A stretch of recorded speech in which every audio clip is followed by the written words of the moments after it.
Now for the moment of truth. Was the ignition relay switch the problem?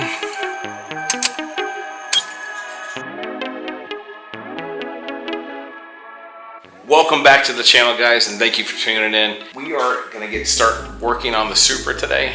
Today we're going to get it turned on. I know for sure that it's got a bad battery. We're going to try to diagnose our issue with the ignition. So it's not per se like the ignition turning itself. It's almost like it's not getting the signal that it needs to turn on. So I'm thinking that after everything I read, it's probably the ignition relay switch. So we're going to swap it out, because the one on there is the factory one that's 30 years old. But I do want to test the continuity of the one that's on there, just to see if I was right, if that was the issue. So we're gonna go ahead and get started. And first thing we're gonna do is we're gonna swap out the battery. And I'm gonna tell you about all the different options that you have when it comes to a Mark IV Toyota Supra's battery. All right, so we had a few options when it came to the battery. We could have stuck the US domestic market initial size that came with it, which is a 24F in it. The car actually came with, I think, something that's close to the 24F. I'm not 100% sure, never seen the battery type before, but I decided to go with something similar to the Japanese domestic battery size, which in the United States, the closest we have is a 51R. I went with it for a couple reasons, freeing up a little bit of room in the engine bay, considering there's gonna be a lot of changes that I'm doing right around that area. I didn't quite wanna go to a battery relocation yet. Maybe in the future, that'll be something I do. For right now, I just wanna get the car to consistently turn on so that I can really dive into fixing everything that needs to be done. We are swapping it over to an EverStart Max. A lot of people will be like, yeah, it's a Walmart battery. It is. If you look at Project Farm, he did a huge thing on batteries, and the EverStart Max line is actually one of your best bang for your bucks. It's only 140 bucks compared to the others. It works just as well, maybe a little bit better. First thing we have to do is take out the original battery that's in here and the tie down, because the tie down is going to get swapped out and replaced.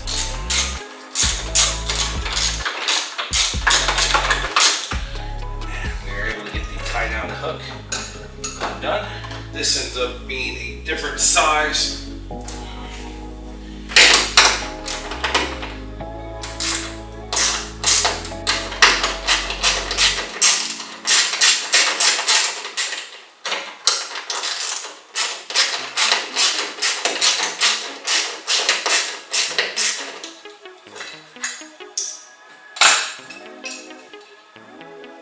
So I wanted to show you guys a self-tapping metal screw to get it to seat. Now I'm really contemplating the integrity of the build.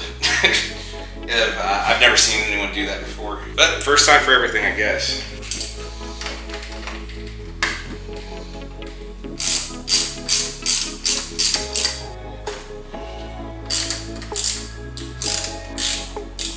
Probably part of the issue. So the negative really wasn't tied down properly. This out of the way. Pull out this battery. Now, I went ahead and purchased factory new battery tie down. If you want, there's the part number. And it even comes with the rod replacement. One thing it didn't come with was the nut that goes onto tie-down rod bolt. So I am going to grab one of my grade 8 nuts out of my toolbox. I did get a grade 8 bolt to put in there, but I did find out the issue why they were using a self-tapping screw. For some reason, they thought it would be a bright idea to go ahead and put a self-tapping screw into the factory bolt that broke off in the hole. So now we're gonna have to drill out the factory bolt that was in there. And after we drill out the factory bolt, we may have to tap the hole again. So they just took a 5-minute job and turned it into an hour-long job. So we're gonna fix this and make it right, because once we're done and we have it done properly, we won't have to do it again. Well, guys, it's actually been a couple hours. Unfortunately, I thought I was filming and the battery on my camera died. So let me tell you what I did and give you an idea of what's going on with the car now. I went and drilled out the bolt just enough so that I could get a extractor into it. Once I got the extractor in and I backed the bolt out, I figured out what they did and why it broke. Unfortunately, they went and used a bolt to try to make new threads, failed, hit the welded on retention nut, broke its welds, So now it was now free spinning. So I figured the best bet was to take the bolt, put it back into the threads that they made, and then drill it out. So I drilled it out all the way. After I drilled it out, I went and got a rib nut, put a rib nut in place, and now I have all new hardware holding my battery tie down. I also have the battery in place. Prior to drilling it out, I did uninstall the front headlight, and I can't put it back, at least not that one. I have headlights. I ended up getting a set of used headlights from a gentleman who had parted out his Supra, so they're in perfect condition. I don't feel comfortable putting the old headlight back in, and I'll show you why in a second. But let me show you what I've got going on right now. As you guys can see, I have the battery tie down in place with all new hardware. I also have the battery in. The headlight has been removed, and that's just so that I didn't drill out a part of the headlight. Thought that I was gonna be able to retain the headlight for a little bit longer, and I just don't feel like I'm going to be able to. Let me show you guys why. So I have the headlight here, and this is the sorry state that it's in. As you can see, not only has it been refurbished, or at least an attempt at a refurbish, looks like they glued the rubber gasket back on, and it's falling apart, as well as plastic welded this tab back in place. And pretty much the entire headlight is falling apart. As you can see here, where they pried the headlight open because they didn't heat it up properly, and it is pretty well destroyed. So I am not going to be putting this headlight back in. I will be installing my new to me headlights. And oh look, here's the retention nut that they broke the welds on. So this is going in the trash. We're gonna go get the battery terminals put in place, and once they're put in place, we will be getting this car started.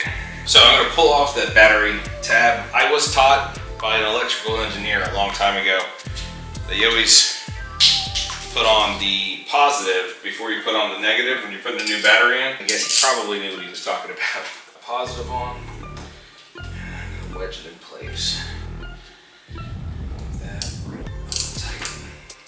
Now these terminals are probably going to get swapped in the future at some point. That's locked in place. So now, I could just start the car, but like I was telling you, the starter, or excuse me, the ignition relay, I think is bad. Got a starter relay for the Toyota. Here's the part number. I'm hoping that comes into focus. I think it was like $13. This is the factory one right here. We're going to take this one out. New one. We're going to replace our cap, and I'm hoping that on the first turn of the ignition that our engine just comes to life instead of having to turn it on twice like I was doing before. And very quickly, before I press start on the engine or turn on the ignition, I just want to test the continuity of this one real quick. And it is shot. So I'm not getting continuity, nowhere near where it's supposed to be on the meter. So that means the circuit's open. So because the circuit is open, we know it's bad. So I was right in picking up a new ignition relay switch. Now for the moment of truth. Was the ignition relay switch the problem?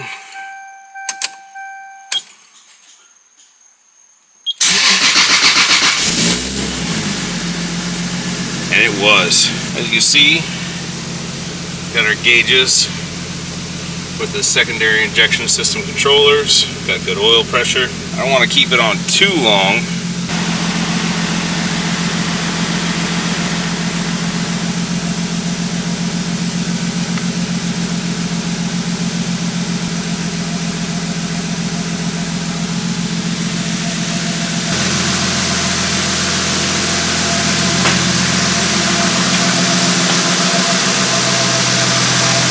I got fuel leaking out of there, out of the secondary injection system. So when I turned the car on, the secondary injection system was leaking. I'm assuming it's a bad gasket, an O-ring. Next time, we're gonna have to pull that apart and figure out where it's leaking from. I wanna leave you guys with this. Working on old cars, there's always gonna be new problems. It's something that happens. I don't want anyone to feel discouraged when they're working on their project car. It's just part of the problem, just part of the project. Next time, we're gonna go ahead and tackle the secondary injection system. Who knows? It may be just time to rip it out and upgrade the fuel system. But that'll be for next time. But until then, do me a favor, go outside, touch your project car, make sure that it gets the love that it deserves. Because remember, at one time, it was the thing you wanted more than anything in the whole world. Go work on it. If you enjoyed what you saw, do me a favor, go ahead and hit the like button. If you want to see more, because I'm going to have more episodes coming out, go ahead and hit subscribe. If you have anything you want to ask me about, go ahead and hit me up in the comments down below. Until next time, guys.